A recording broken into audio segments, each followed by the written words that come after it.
I ja dient al poble, jo soc un alcalde que jo he vist tots els dies.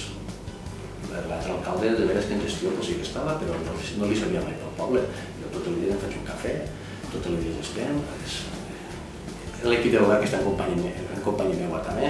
Nosaltres tenim el despatx així, però també el tenim a la plaça. La gent mos para, ens atenem a tots, és a dir, i això el que ens fa és que estem molt pendents i estem molt damunt dels problemes xocotets, que al final és el que fa la convivència en el poble i servis. I nosaltres en som capaços, en menys d'un any, d'homologar l'escoleta.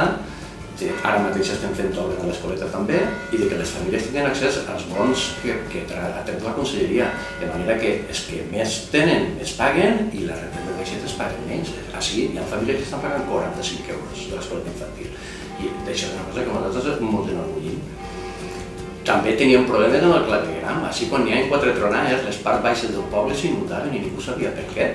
I és quan nosaltres entrem, només entrar, ens produïm un clot allà al mig de la plaça, un clot enorme, que els nostres tècnics es posen a treballar en la conselleria i resulta ser que unes bombes que tenien que aliviar la xarxa en cas de fortes tronades no s'havien posat mai. No, sí que estaven posats però no s'havien alimentat mai, la llum no s'havia arribat mai. I esto se nos passaven olímpicament, des de l'any 2009 això ho tenien així, mentre els veïns de la de la plaça i de la part baixa, 4 tronades que hicien, l'aigua deixia pels vàters, pels ambellons. Hem augmentat les partides del carrer en un 40%. Hem augmentat perquè som conscients de la necessitat que té el poble de la neteja.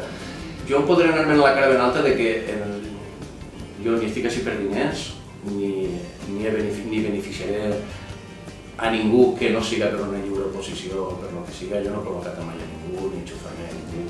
De mi no es podrà dir mai que m'he beneficiat de res i que els projectes que prioritzem en el poble han hagut d'eixir d'un interès personal, no? Sempre n'hi ha un interès col·lectiu darrere de qualsevol cosa.